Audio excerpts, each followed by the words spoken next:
dirinya, keluarganya, dan juga agamanya. Yang kami hormati Bapak Ketua RW 49, Bapak Haji Samiza SP, yang mudah-mudahan senantiasa Allah sehatkan, akan senantiasa usianya dalam keberkahan dan bermanfaat, dan tetap bermanfaat untuk warga RW 49 khususnya. Amin ya rabbal alamin. Dan yang kami hormati para ketua RT, alhamdulillah hampir 80% hadir semua. Mudah-mudahan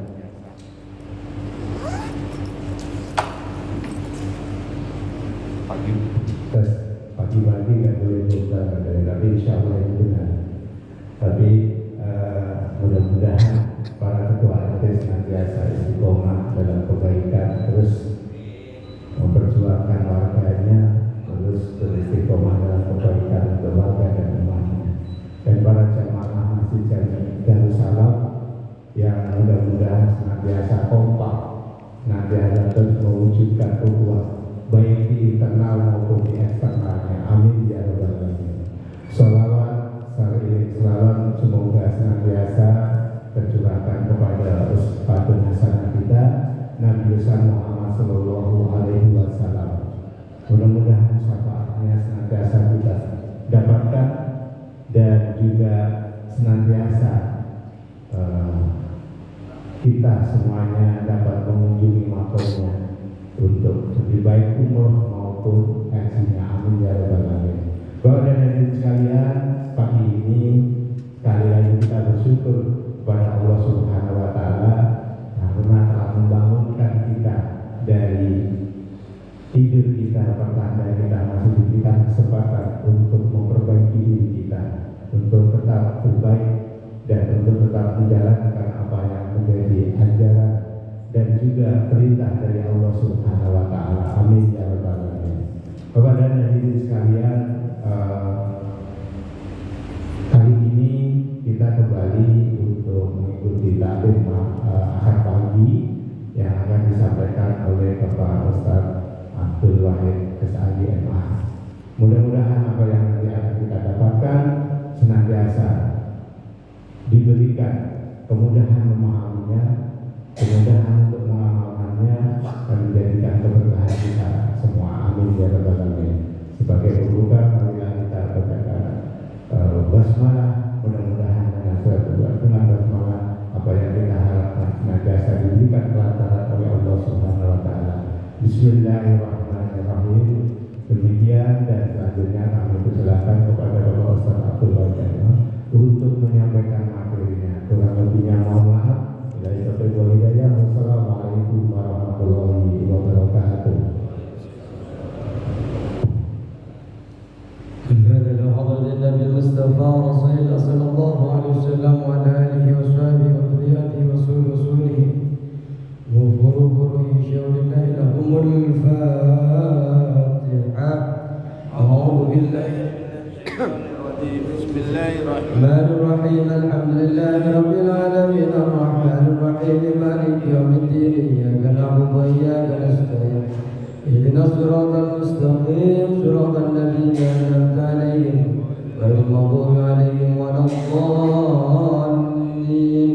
الفاتحة لمؤلفات الكتاب الشيخ محمد نووي البدني وإمام العلامة الشيخ ابن حجر الأسقلاني ولجميع مشينا الذين أظنوا في مقبرة سلوكري والذي ذكر في مقبرة كذا كذا كي عبد المجيد زوجاتي وكي أحمد أبو زيادي وزوجاتي وكي عبد الحميد زوجاتي متيا وكي عزام بن عبد الحميد وكي عامر بن عبد الحميد وكي عبد الرحمن بن زيد وكي عبد القادر بن أحمد أبو زيادي وكي أبو شريف بن عبد الله وكي عبد الله بن مويا وكي جسوني بن مستهى وكي جسدي بن نعمة ولجميع المعزز نهضة العلماء dan guru-guru kita yang telah kita mengambil manfaat dari beliau-beliau. Allah Ta'ala yahmina bi'ayatihim wa yumituna bimadadihim wa yawwana bibarakatihim wa anwarihim wa asrarihim wa ulumihim fid din wa dunya wal akhirah.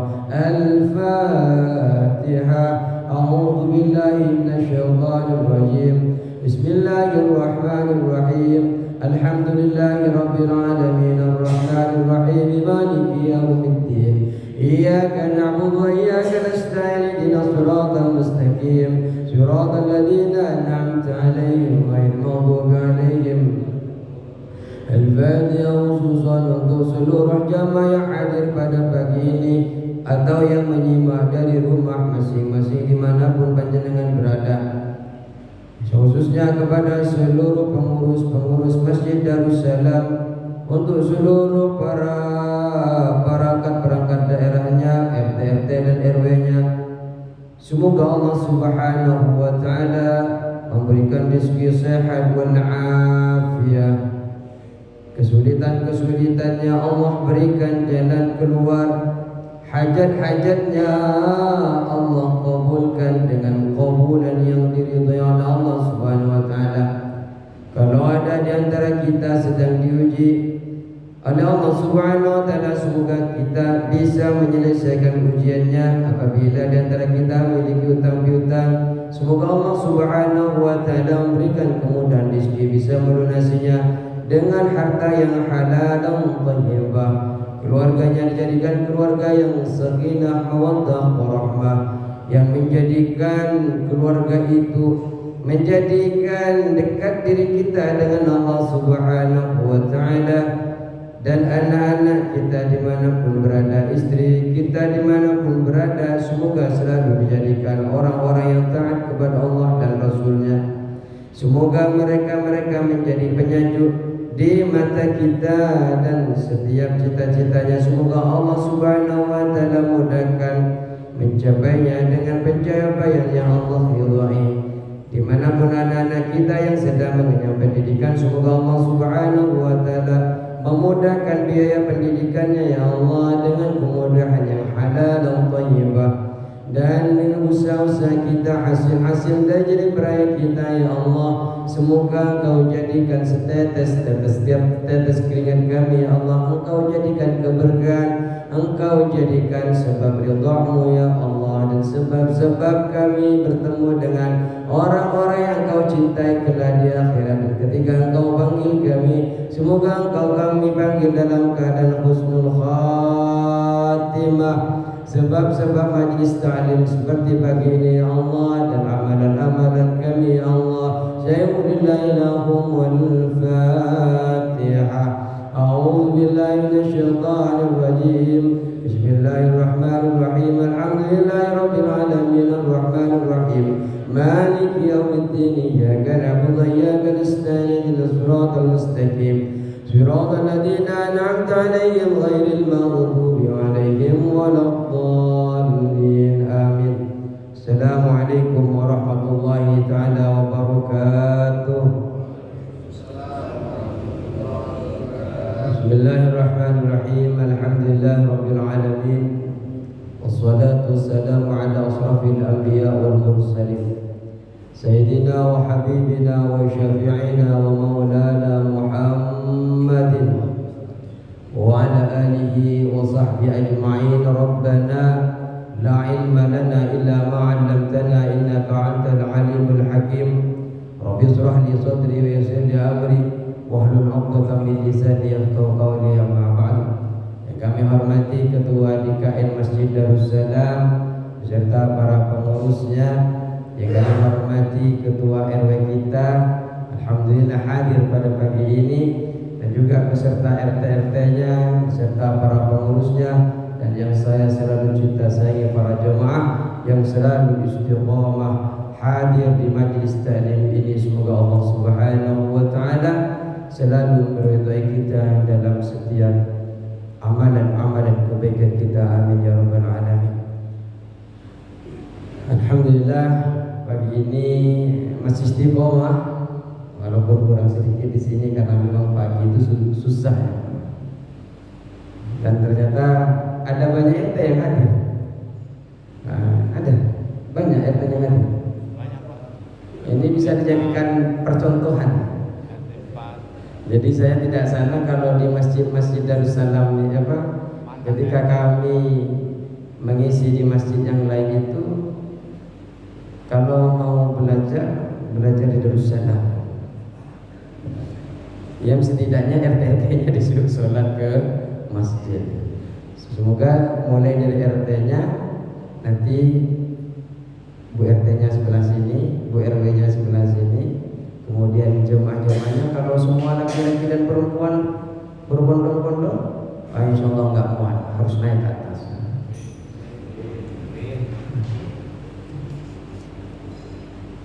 Bismillahirrahmanirrahim. Qala musannif rahimahullahu ta'ala wa nafa'ana bi ulumihi wa amadana bi asrarihi wa bikum fid dharain amin. Bismillahirrahmanirrahim. Wal maqalatu tasi'atu was-salasuna. Kita kembali untuk mengkaji setiap minggunya, setiap bulannya satu kali, selalu mengingat bekal-bekal akhirat kita. Memang dalam Islam itu Pak memang harus diulang-ulang terus. Makanya kita sholat fardu itu diulang-ulang terus agar selalu kita ingat kepada Allah Subhanahu wa taala. Walaupun sebenarnya berputar di situ saja Pak pembahasannya. Sabar, taat, sabar, taat, sabar, taat. Kenapa selalu diingatkan? Kita manusia yang suka lupa. Hari ini kita ingat di kajian sampai rumah apa ya tadi itu jangankan sama pembahasannya, sama ustaznya saja lupa nanti. Tapi semoga kita kalau diingatkan satu bulan sekali ini, setidaknya duduknya kita di majelis ini, Allah Subhanahu wa taala diberikan kemudahan kelak di akhirat, dijauhkan dari siksanya, karena banyak di antara kita kelak yang akan menjadi saksi setidaknya satu bulan sekali kita menjadi orang yang betul-betul iman, yang betul-betul taat, yang bisa mengikuti kajian untuk mendekatkan diri kepada Allah Subhanahu wa taala. Wal maqalatu tasi'atu was-salasuna, maqalah ke-39. Nasihat yang ke-39 ini an ba'dil hukama, dari sebagian para hukama al-hikmah, orang yang sudah dekat dengan Allah Subhanahu wa taala. Nasihat ini datang dari beliau-beliau. Apa isi nasihatnya? Annahu qala, bahwasanya Rasulullah sallallahu alaihi wasallam berkata, qala salasun min kanzillahi ta'ala, ada 3 perkara di antara gudangnya Allah Subhanahu wa taala, bendaharanya Allah Subhanahu wa taala. Jadi kita akan membahas 3 bendahara, 3 gudang, 3 penyimpanan. Ay mimma yadzakhirullahu ta'ala, yakni di antara yang disimpan Allah Subhanahu wa taala di dalam gudang tersebut. La yu'tihillah, la yu'tihallah wa illa man ahabbah. Dan 3 gudang ini tidak akan diberikan kecuali kepada orang-orang yang memang dicintai Allah Subhanahu wa taala. Apakah kita termasuk 3 gudang itu? Mari kita lanjutkan. 3 gudang ini tidak sembarang orang menerimanya, hanya orang-orang pilihan saja. Mungkin banyak di antara kita akan menolak 3 perkara ini. Yang pertama adalah al-faqru, kefakiran. Nah, siapa yang pengen jadi fakir? Wa wafaqtu ma yutaju ilai, yang tidak ada pada dirinya kebutuhan. Artinya apapun kebutuhan yang ada di dirinya tidak ada. Mau makan ya tidak ada mau makan. Mau makan nasi apa? Kalau jenengan mau makan mili. Apalagi di samping kami ini nanti punya hajat. Setidaknya mungkin ada rendang, ada apa. Mau makan apa di siangnya ini? Tapi orang fakir tidak bisa milih. Orang fakir ini kemudian Allah Subhanahu wa taala ternyata menjadi gudangnya Allah, tempat penyimpanannya Allah. Kalau kita lihat Rasulullah sallallahu alaihi wasallam itu memang suka kepada orang-orang yang sejenis ini, Pak. Orang fakir, orang miskin, senang. Mana di dalam doa Rasulullah sallallahu alaihi wasallam yang sering dipanjatkan itu, Rasulullah sallallahu alaihi wasallam ingin menjadi orang yang miskin. Jangan mau jadi miskin. Bagaimana doa Rasulullah sallallahu alaihi wasallam? Allahumma ya Allah, ahyini miskina Ya Allah, hidupkan saya dalam keadaan miskin. Wa amitni miskina, wafatkan kami dalam keadaan miskin.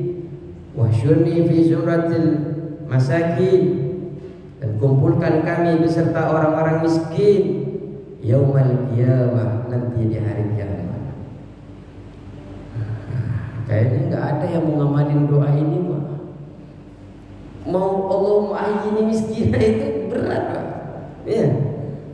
Kenapa? Karena kita selalu mengandalkan seakan-akan kalau banyak dunia itu kita akan hidup senang, hidup makmur, hidup tentram, kan seperti itu. Padahal banyak orang yang berpengetahuan tinggi di luar negeri sana, dia top, sudah menemukan hal-hal yang baru, profesor, kemudian apa? Belum masa tuanya dia bunuh diri, Pak. Baru-baru ini ada. Kenapa?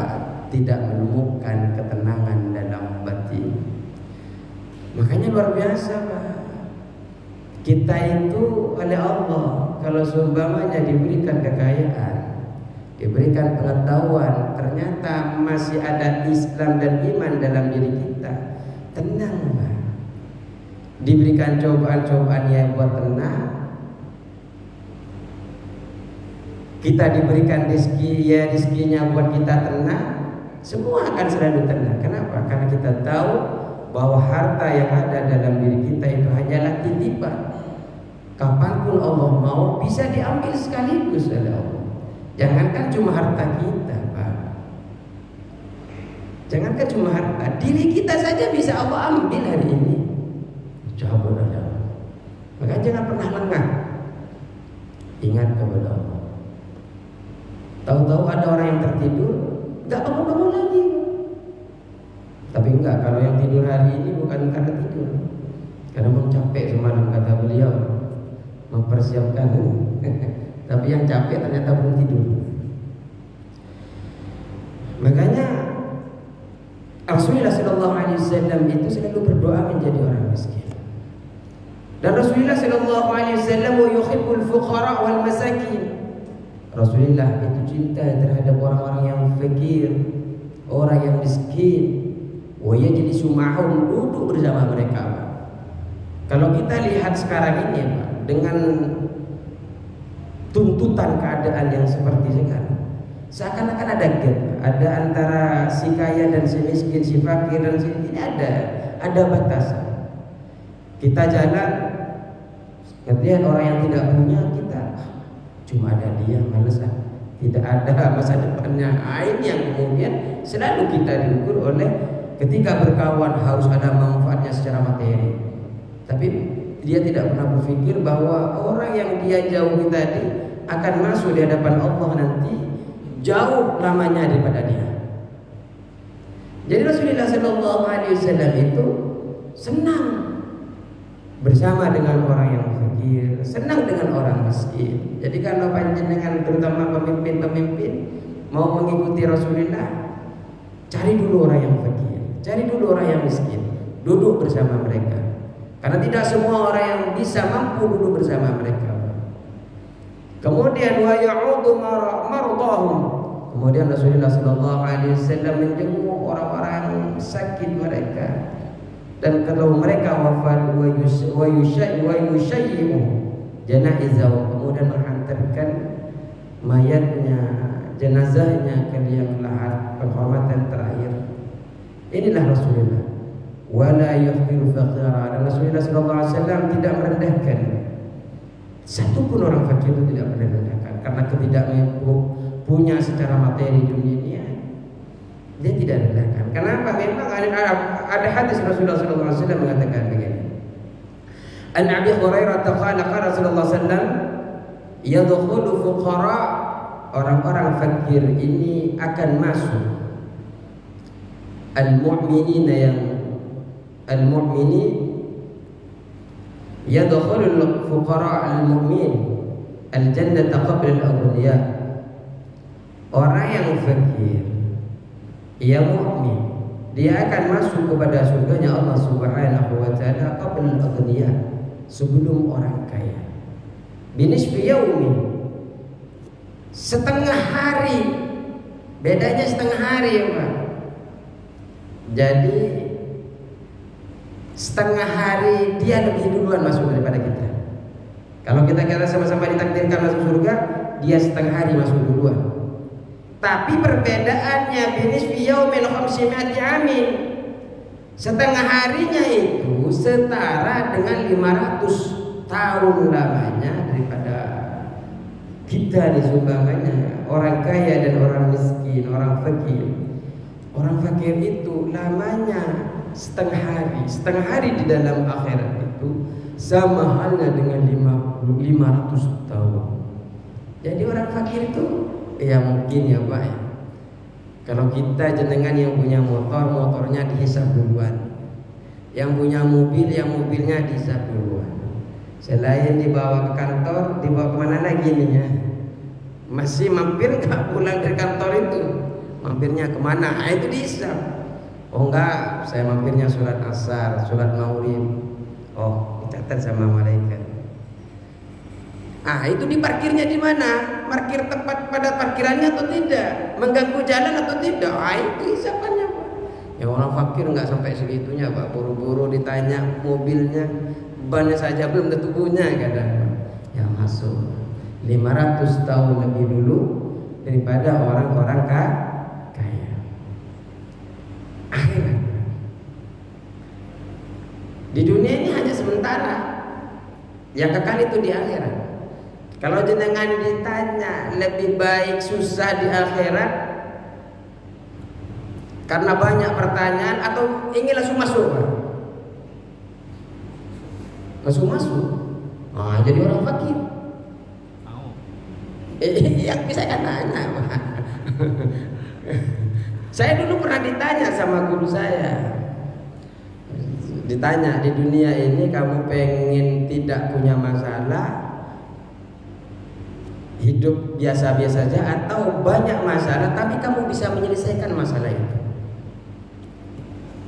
Saya jawab, kalau saya kayak pengennya masalah ada tapi bisa diselesaikan. Iya betul. Kata guru saya, kenapa? Karena setiap proses dari masalah itu ada ibrah, ada pelajaran. Makanya kalau kita sudah pengennya banyak masalah, jangan ngeluh ketika ada masalah Pak, lewati saja. Itu akhirnya setiap masalah-masalah yang ada pelajaran. Terima kasih.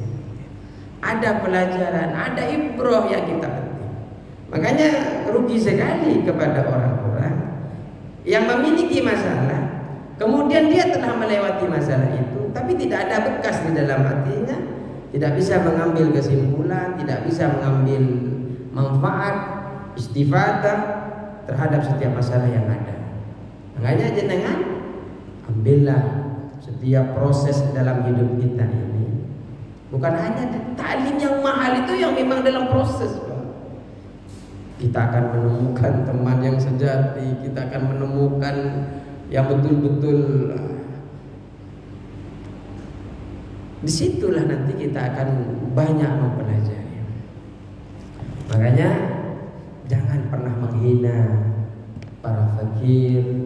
Kita tidak tahu bahwasanya kita ini kelak lebih dulu dia atau kita, atau kita tidak tahu bahwasanya nanti di akhirat itu sebenarnya lebih mulia beliau daripada kita di sisi Allah Subhanahu wa taala. Wal maradu, dan sakit, wa huwa ya'ridu lil badan, sakit itu datang kepada badan ini, fa yakhrijuhu 'alal i'tidalil khas. Kemudian badan itu mengeluarkan dari badan ini sesuatu yang tidak biasa. Sakitnya luar biasa. Kemudian orang-orang yang sakit ini oleh Allah dijadikan pembendaraan. Tapi orang yang sakit yang sabar, orang yang fakir yang sabar, yang jadi pembendaraan Allah, yang jadi penyimpanan Allah. Ketika dia fakir dia bersabar, dan ketika dia sakit dia juga bersabar. Jadi kalau jenengan lagi sakit, wah kayaknya saya lagi dibuat penyimpanan oleh Allah. Artinya apa Pak? Potensi amal banyak, pahala itu jenengan di situ Pak. Walaupun golek-golekan di sana, sambil baca istighfar dengan kesabaran sakitnya, karena dia diuji. Potensi-potensi pahala itu selalu mengalir, Pak.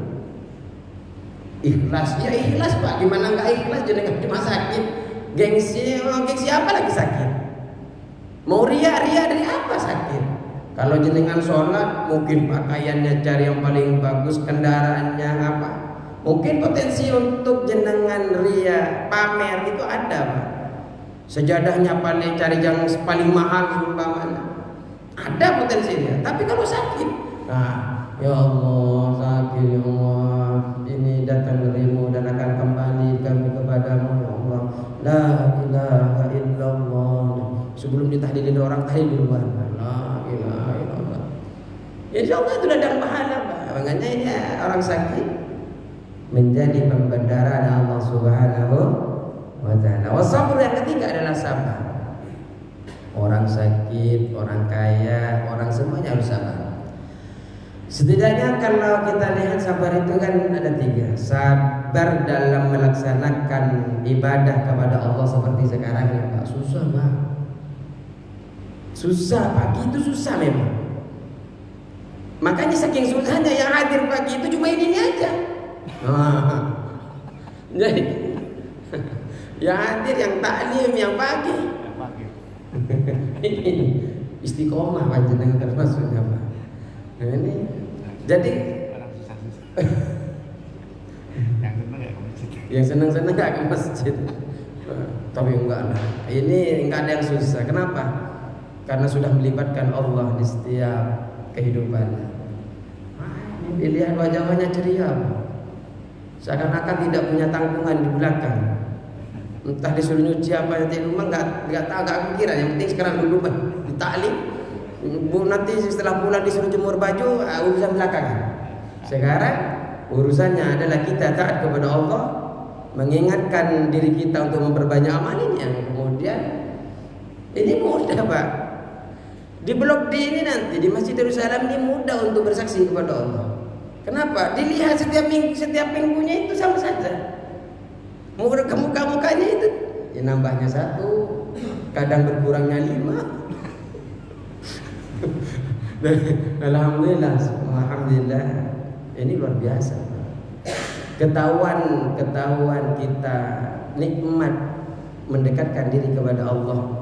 Masjid itu hidup ketika kajian pagi ada yang datang seperti ini.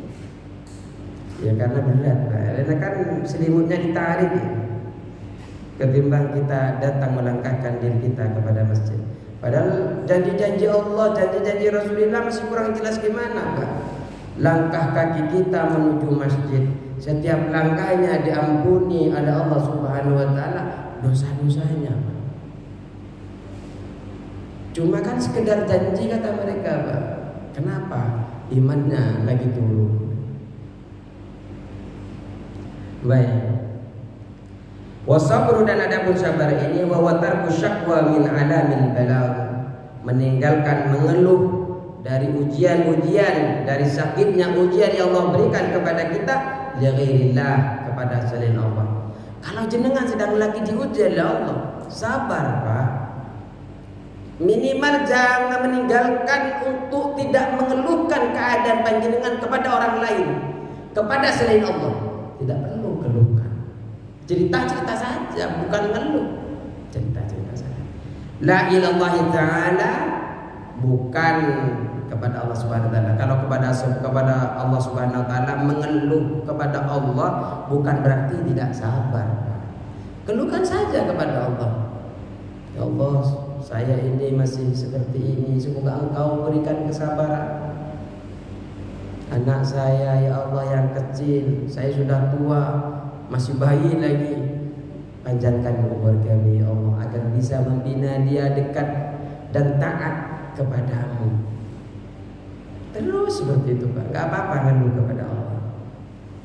Waridha bil qada, dan rela kepada kepastian ketentuannya Allah Subhanahu wa ta'ala. La yakadahu, tidak akan merusak fi saqwa. Ngeluh itu tidak akan merusak kepada yang namanya ridho kepada Allah. Kita kan selalu bilang kita ridho atas ketentuan takdirnya Allah, qadanya Allah. Walaupun kita ngeluh itu sebenarnya tidak merusak kepada ridhonya kita kepada ketentuannya Allah Subhanahu wa taala. Artinya walaupun ngeluh tetap kita dinamakan ridho kepada Allah Subhanahu wa taala. Ilallahi wa la ilaha ghairi. Jadi kalau kita ngeluhnya kepada Allah bukan kepada yang lain, itu tetap ridho walaupun kita ngeluh. Artinya bukan berarti karena ngeluh, kamu itu doanya ngeluh terus, kamu nggak rela ya, kamu ditakdirkan begini sama Allah. Tidak. Walaupun kita ngeluh kepada Allah, tetap tidak merusak keyakinan qada qadarnya kepada Allah Subhanahu wa inna ma yakadabu birridha fil qadil maqdi. Sesungguhnya yang merusak kepada qada dan qadar itu adalah fil maqdi, di dalam pada perkara yang telah ditentukan Allah. Artinya kalau sudah ditentukan jenengan jadi ini kemudian jenengan enggak terima, itu yang bisa merusak. Tapi kalau hanya mengeluh, ya Allah saya pagi ini sepertinya masih kesulitan untuk makan, ya Allah mudahkan kami ya Allah, itu tidak merusak. Tapi kalau tidak terima karena jenengan miskin, apa salah saya ya Allah engkau aku miskinkan seperti ini? Itu bukan cuma sekadar mengeluh, Pak, mempertanyakan atas qada dan qadarnya Allah Subhanahu wa taala. Wa inna ma lazima ridha bil qada, mestinya sesungguhnya mesti rela seorang hamba itu rela dengan qada ketetapannya Allah Subhanahu wa taala, li'anna al-'abda, karena sesungguhnya hamba itu la budda, mesti wajib ayyarda bi hukmi sayyidihi, mesti harus ridha kepada keputusan sayyidnya, keputusan tuannya, keputusan majikannya. Bahwa sering disampaikan oleh para pemuka agama, wa ma khalaqtul jinna wal insa illa liya'budun. Semua paham betul bahwa kita diciptakan di dunia ini adalah untuk menghambakan diri kita kepada Allah. Tapi setelah nyampe melihat gelapnya luar biasa nikmat-nikmat yang Allah adakan di dunia ini, kita lupa asal muasal kenapa kita diciptakan. Padahal kita tahu tidak diciptakan jin dan manusia kecuali untuk beribadah. Itu seharusnya dipertahankan. Itu setiap mau melakukan apapun itu yang jadi kiblat, ukuran tolak ukur kita. Apakah ini termasuk ibadah atau bukan? Apakah itu seperti itu, Pak? Seharusnya evaluasi dalam setiap tindakan kita, baik di kantor, di rumah. Kalau saya kerjakan ini, apakah bertentangan dengan penghambaan kita kepada Allah atau tidak? Ini yang kemudian banyak yang lupa.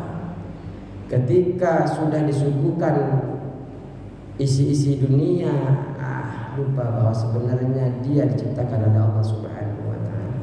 Yang diawarkan kesombongan yang ada, saya pinternya karena belajar, saya kayanya karena kerja keras dan sebagainya.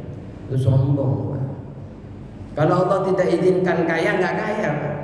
Kalau Allah tidak izinkan jenengan naik pangkat, nggak naik pangkat, Pak. Betapa banyak orang naik pangkat, tahu-tahu akhir hidupnya dia disengsarakan oleh Allah, jatuh, dimiskinkan, dipermalukan, dihinakan di dunia, apalagi di akhirat. Seorang hamba itu wajib sebenarnya ridha terhadap keputusan-keputusan Tuhan. Kata fi ta'rifati li Sayyidil Jurjani, begitu dah dalam kitab At-Ta'rifat karangan Sayyid Ali Al-Jurjani.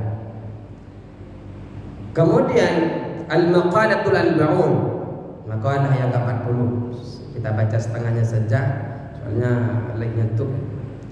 An Ibnu Abbas radhiyallahu anhuma, diceritakan nasihat ini daripada Ibnu Abbas radhiyallahu anhuma, khina, ketika suilah, ditanya, beliau ini ditanya, ma khairul ayyam, hari apa yang terbaik, wa ma khairus syuhur, dan bulan apa yang terbaik, wa ma khairul a'mal, dan amal apa yang terbaik. Jadi Beliau Ibnu Abbas ditanya tentang hari apa yang terbaik, ditanya bulan apa yang terbaik, dan ditanya amal apa yang terbaik.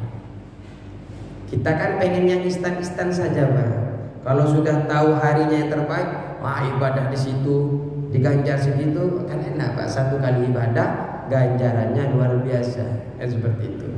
Makanya ditanya hari apa yang terbaik, bulan apa yang terbaik, amalan apa yang terbaik. Faqala, kemudian menjawab beliau ayat Abdullah ibnu Abbas menjawab, khairul ayyam yaumul Jumu'ah. Hari yang paling baik adalah hari Jumat. Dijelaskan oleh Nawawi, li'annahu sayyidul ayyam, karena bahwasanya Jumat itu adalah sayyidul ayyam, tuannya hari. Allah Ta'ala li hadhil ummah al-Muhammadiyah. Ini Allah berikan hanya kepada umatnya Nabi Muhammad sallallahu alaihi wasallam. Jadi kata Ibnu Abbas, hari terbaik adalah hari Jumat. Makanya panjenengan yang bisa beribadah dari Jumat, bersyukur kepada Allah. Dimanapun panjenengan berada, sempatkan, Pak. Masjid jauh, di sini dekat masjid, Pak. Kalau di luar sana itu mungkin ada aturannya ya. Itu jenengan satu kecamatan itu satu masjid, Pak. Ya, jenengan jangan-jangan banyak udurnya nanti. Masjidnya ada di Tambun. Setiap Jumat harus ke sana, Pak. Setiap Jumat. Makanya kita bersyukur setiap RW kayak di sini ada masjid, jangan satu kecamatan. Setiap RW. Jangan kita biasanya itu RW ada musholahnya, ya. Mana ada karena gencatan senjata jadi dua masjid, Pak. Konflik satu dengan konflik yang lain, ada dua-dua di KM, dah saya mau buat masjid lagi. Tapi bukan di sini, Pak.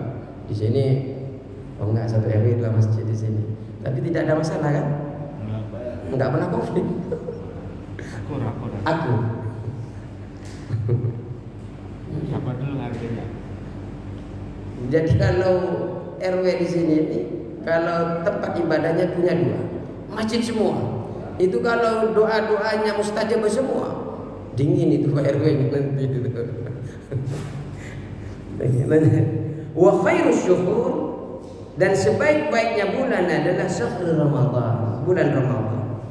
Dikomentari oleh Nawawi Al-Bantani, li'annahu unzila fihi al-Qur'an, karena di dalam bulan Ramadan ini diturunkan Al-Quran, dan fihi Lailatul Qadar, dan di dalam bulan ini juga terdapat Lailatul Qadar. Wa fihi siyam, di dalamnya juga terdapat puasa al-wajib, yang wajib. Wa inna sawaban nafli, dan sesungguhnya sunnah-sunnah fihi yang ada di dalam bulan Ramadan itu kasawabil fardhi, seperti pahalanya yang fardu. Ini keutamaan di bulan Ramadan, Pak. Kenapa disebut bulan terbaik adalah bulan Ramadan? Di dalamnya ada Al-Quran, di dalamnya ada Lailatul Qadar, di dalamnya ada puasa wajib. Biasanya puasa sunnah jenengan langsung diwajibkan, pahalanya langsung ditanggung oleh Allah Subhanahu wa Ta'ala yang akan memberikan pahala. Dan juga pahalanya berpuasa, pahalanya beribadah sunnah di bulan Ramadan, pahalanya sama dengan pahala wajib. Qala Abu Bakr Al-Warraq, Abu Bakar Al-Warraq ini berkata, apa yang beliau katakan? Syahrul Rajab syahruz zar'i, bulan Rajab itu adalah bulan menanam amal. Karena sebelum Ramadan itu ada bulan Rajab, ada bulan Sya'ban, kemudian masuklah ke bulan Ramadan. Kalau bulan Rajab ini adalah Zahruz Zar'i, bulan menanam amal. Wa syahru Sya'ban, dan bulan Sya'ban syahru syaqi zar'i, bulan menyiram tanaman. Jadi di bulan Rajabnya panjenengan menanam, di bulan Sya'bannya panjenengan siram. Setelah panjenengan siram, panjenengan tanam, siram dan tanam. Kemudian wa syahru Ramadan syahru hasadi dzalika zar'i. Kemudian di bulan Ramadan ini bulan panen terhadap tanaman-tanaman yang panjenengan siram tadi. Sudah kelewat, Pak. Kemarin sudah kelewat. Itu semakin panjenengan banyak nanam di Rajab, biasanya semakin banyak panjenengan panennya di bulan Sya'ban, di bulan Ramadan. Kalau kemarin Ramadan belum banyak panen, berarti Rajabnya belum banyak ibadah jenengan. Kenapa? Kurang terbiasa memang. Kurang terbiasa. Jadi ibadahnya karena ikut-ikutan, ada yang tarawih ikut tarawih. Ada yang tadarus, ya setidaknya nonton di belakang. Masih mending nonton, Pak. Yang lain langsung pulang. Salah nggak salah, siapa tahu ngaji di rumah, Pak. Kita yakin mereka ngaji di rumah. Kemudian wa khairul a'mal as-salawatul khamsu. Yang terbaik amal adalah salat 5 waktu li waqtiha, tepat pada waktunya. Jadi itu artinya yang tidak tepat jangan disalahkan, Pak. Kamu ini enggak salat tepat waktu. Karena waktu itu kita belajar di fikihnya kan ada namanya waktu ikhtiar, ada namanya waktu wajib, ada namanya waktu makruhan itu, ada namanya waktu jawaz. Kemudian fa innaha abwabul a'mal fa idza futiyatis shalawatu futiyat syairul a'mal.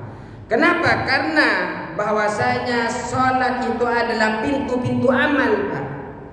Fa idza futiyatis shalawat, ketika dibuka, apabila terbuka sembahyang itu, futiyat syairul a'mal, maka amal-amal yang lain itu ikut terbuka.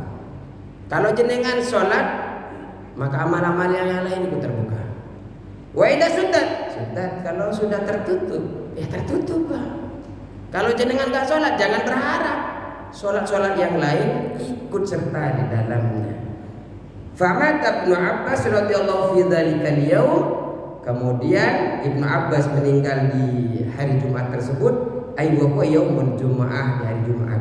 Famadha ala dzalika salasatu ayyamin fabalagha Ali radhiyallahu anhu. Kemudian berlalulah 3 hari, kemudian didengarnya oleh Ali radhiyallahu anhu karramallahu wajhah. Nah, ini akan kita teruskan bulan depan. Ini bersambung, belum selesai makalah ini. Makanya Pak, karena tersambung harus datang. Karena bersambung ini belum selesai. Kenapa? Biar kita ditanya oleh Allah, hari yang baik apa? Bulan yang baik apa? Ditanya lagi, ngapa terakhir tadi? Amal terbaik apa?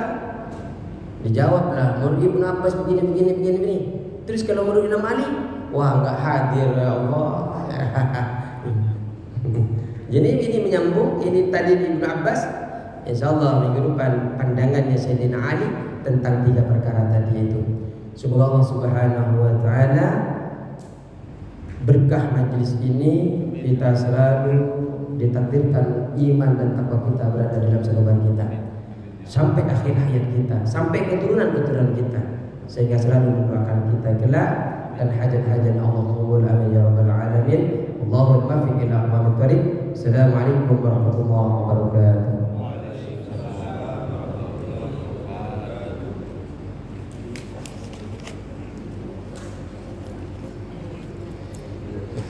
Lama ya? Tadi mulai jam